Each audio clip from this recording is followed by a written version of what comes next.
a certain Jessica Millen through her representative Jerry Montemayor offered to buy the 6 parcels of land owned by Luz and her husband the 6 parcels of land owned by Luz and her husband Manuel Bacunoa, now deceased. Millen would be willing to buy these lots covered by TCT numbers 3249985 and 3249986 of the Quezon City Register of Deeds and TCT numbers 103724, 98827, 98828 and 98829 of the Marikina Register of Deeds, all for 6,724,085 pesos and 71 centavos, with the promise that she will take care of clearing whatever preliminary obstacles there may be to effect a completion of the sale. The spouses Bacunoa accepted the offer and gave Millen the owner's copies of said TCTS, and in turn Millen made a down payment of 1,019,514 pesos and 29 centavos for the intended purchase. However, for one reason or another, Millen was not able to clear said obstacles. As a result, the spouses Bacunoa rescinded the sale and offered to return Millen her down payment of 1,019,514 pesos and 29 centavos. However, Millen refused to accept back the 1,019,514 pesos and 29 centavos down payments. October 28, 1991.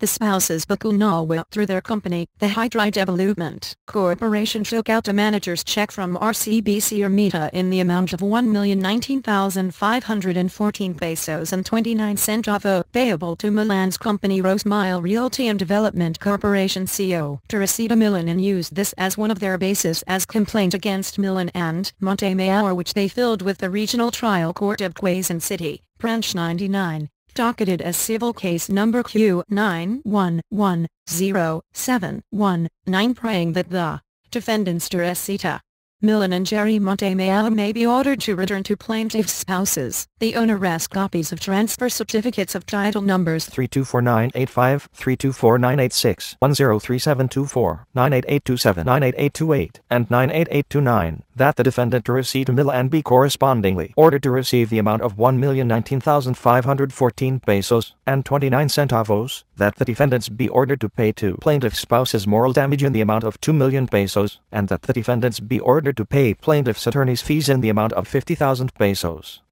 Being part and parcel said complaint and consistent with their prayer in civil case number Q9110719, that Teresita Millen be correspondingly ordered to receive the amount of 1,019,514 pesos and 29 centavos. The spouses Bacunoa, upon advice of their counsel, retained custody of RCBC manager's check number 0034469 and refrained from cancelling or negotiating it all throughout the proceedings in civil case number Q9110719, especially during negotiations for a possible settlement of the case. Millen was informed that the manager's check was available for her withdrawal, she being the payee.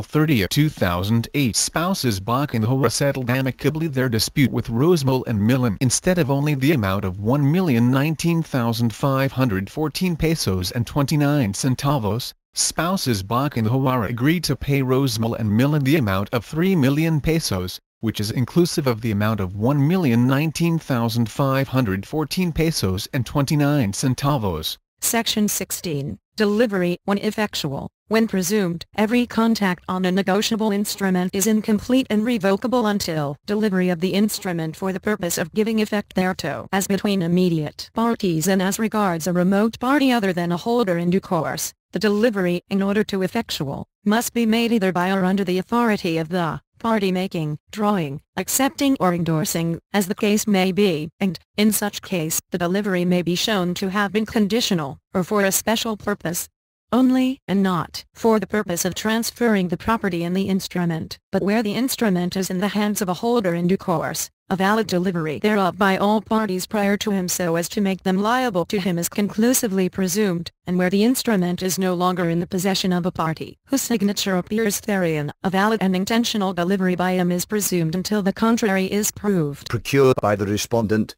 and that the amount to be paid for the check would be sourced from the deposit account of Hitri. When Rosmile did not accept the manager's check offered by respondents, the latter retained custody of the instrument instead of cancelling it, as the manager's check neither went to the hand of Rosmile nor was it further negotiated to other persons. The instrument remained undelivered. Petitioner does not dispute the fact that respondents retained custody to the instrument since there was no delivery. Presentment of the check to the bank for payment did not occur. An order to debit the account of respondents was never made. In fact, petitioner confirms that the manager's check was never negotiated or presented for payment to its Ermita branch, and that the allocated fund is still held by the bank. As a result, the assigned fund is deemed to remain part of account of Hitri, which procured the manager's check. The doctrine that the deposit represented by a manager's check automatically passes to the payee is inapplicable because the instrument, although accepted in advance, remains undelivered.